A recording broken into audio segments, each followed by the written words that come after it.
Pada form 1, hanya dua variabel string dideklarasikan dengan nama user dan pass. Variabel user digunakan untuk menampung input dari kotak txt username text, sedangkan pass menampung input dari txt password text. Tujuan dari dua variabel ini adalah untuk menyimpan sementara data yang dimasukkan oleh pengguna agar dapat diproses lebih lanjut. Terus langkah selanjutnya adalah melakukan validasi apakah kolom username atau password kosong. Ini dilakukan dengan pernyataan if user or pass.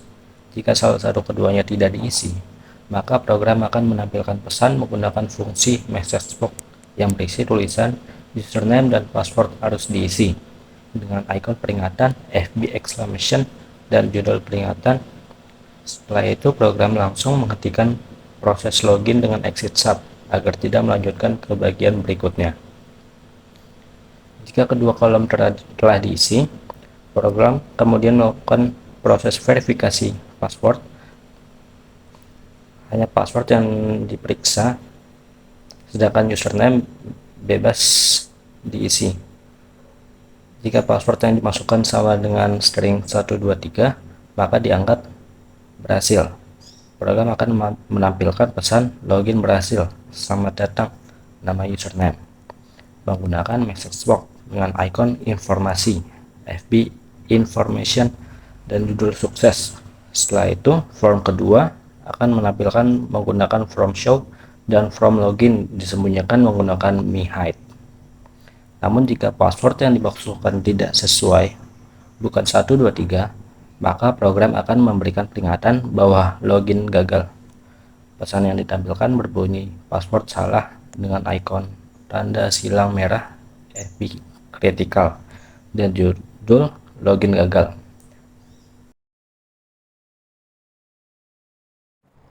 Di sini ada dim index data as integer. Nah, di sini maksudnya adalah kita mendeklarasikan indeks data itu sebagai integer. Kenapa integer? Karena indeks data itu biar nanti nilainya itu dia bilangan bulat. Lalu di sini ada dim daftar obat as string, yaitu daftar obat kita deklarasikan sebagai string, yaitu sebagai karakter.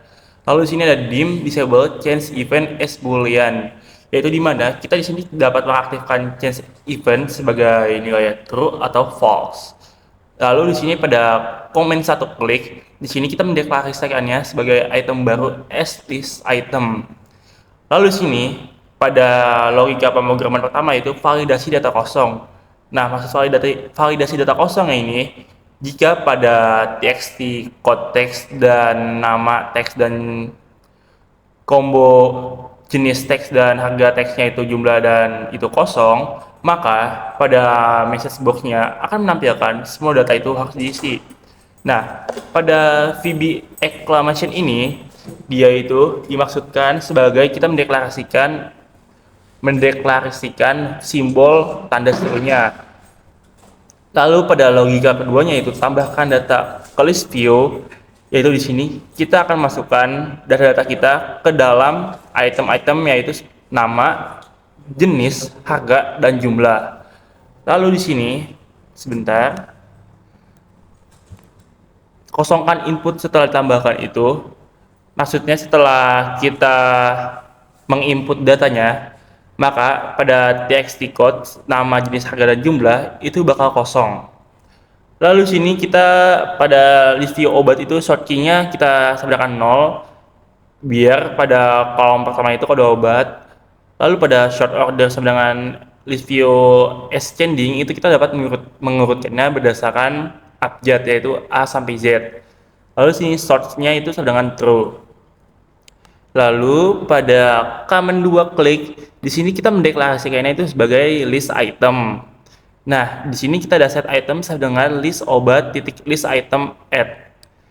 Jadi sini setelah kita meng-add datanya, itu dia akan tersimpan lagi di itemnya, jadi dia tidak akan hilang.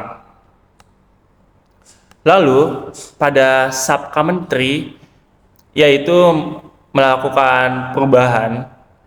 Di sini kita harus memastikan data yaitu ada yang kita pilih. Jadi di sini Jika tidak ada data yang kita pilih, pada message box dia akan menampilkan silakan pilih data terlebih dahulu dari list view yang ingin diubah. Nah, di sini akan muncul VB exclamation, yaitu tanda seru. Mendeklarasikan tanda seru. Nah, itu ada peringatan itu ada di atasnya message box.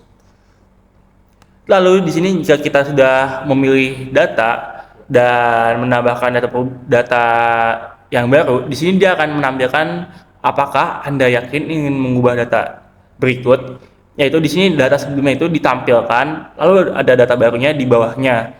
Nah, di sini ada if jawab dengan VB no dan exit sub. Di sini kita disuruh memilih kalau misalkan yes dia akan melakukan perubahan. Lalu jika kita milih VB no, maksudnya jika kita milih no, dia akan keluar. Nah, jika kita milih yes, dia akan terjadi perubahan ke data baru. Lalu akan muncul message box yaitu data berhasil diubah. Dan di atasnya ada informasi yaitu berhasil. Selanjutnya, pada prosedur ini terdapat 3 buah prosedur yang dijalankan ketika tombol komen diklik, masing-masing memiliki fungsi yang berbeda. Prosedur comment for underscore click digunakan untuk menghapus data dari daftar 1V obat, yaitu list view yang menampilkan data obat. Proses penghapusan hanya dilakukan jika ada item yang sedang dipilih, yaitu selected item, oleh pengguna. Jika tidak ada item yang dipilih, maka tidak akan ada tindakan yang dilakukan. Selanjutnya, prosedur comment 5 underscore click berfungsi untuk membersihkan seluruh inputan yang ada pada form, seperti txt code, txt nama, CBO jenis, txt harga, dan txt jumlah.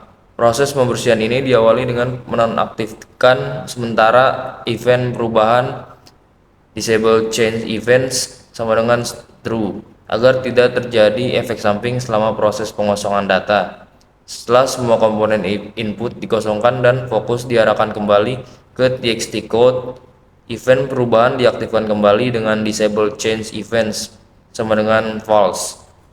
Terakhir, prosedur comment 6 underscore click bertugas untuk memberikan konfirmasi kepada pengguna sebelum menutup form.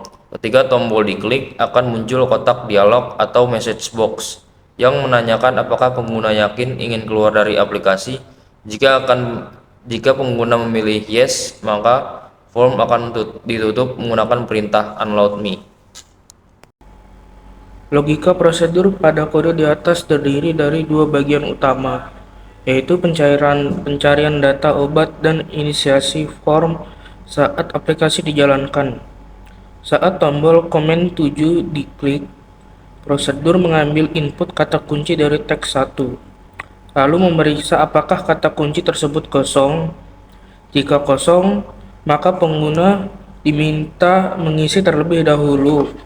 Jika tidak, program akan mencari data obat pada komponen list view berdasarkan kode obat atau nama obat. Pencarian dilakukan menggunakan pengulangan for each terhadap semua item yang ada di list view obat. Jika ditemukan kecocokan baik di kolom utama maupun sub item pertama, maka data dari item tersebut ditampilkan ke dalam form input seperti txt kode, txt nama, CBO jenis, txt harga, dan txt jumlah. Kemudian proses pencarian dihentikan. Jika data tidak ditemukan, maka akan ditampilkan pesan bahwa data tidak ditemukan. Sementara itu, saat form pertama kali dijalankan, program mengatur tampilan form dengan memberi judul aplikasi rekap data obat. Kemudian mengatur properti list view seperti tampilan menjadi report view, mengaktifkan garis grid, dan memilih seluruh basis saat diklik. Kolom-kolom pada list view juga diatur sesuai urutan dan lebar masing-masing untuk menampilkan informasi tentang obat seperti kode, nama, jenis, harga, dan jumlah. Selain itu, combo box jenis diisi dengan daftar jenis obat seperti tablet, sirup, salep, kapsul, dan injeksi. Dengan logika ini, aplikasi siap digunakan untuk merekap, menampilkan, dan mencari data obat dengan cara yang efisien. Pertama-tama ada event txt kode underscore change. Di sini setiap kali teks dalam kode obat berubah, kita periksa apakah panjangnya lebih dari 10 karakter. Jika iya, maka akan muncul sebuah pesan peringatan berupa kode obat terlalu panjang. Tujuannya adalah agar pengguna tidak memasukkan kode yang melebihi batas yang sudah ditentukan. Kemudian ada txt nama underscore change. Setiap kali teks nama obat berubah, teks tersebut akan otomatis diubah menjadi format uppercase, di mana huruf awal setiap kata menjadi kapital. Contohnya adalah paracetamol sirup yang akan berubah otomatis huruf depannya menjadi kapital. Setelah itu ada event txt harga underscore change. Setiap kali teks di kolom harga berubah, kita diperlukan periksa apakah isi kolom berupa angka. Jika tidak, maka akan muncul pesan harga harus berupa angka. Kemudian kolom akan dikosongkan untuk mencegah input yang salah. Tujuannya adalah agar data harga yang masuk ke sistem valid dan tidak memicu error.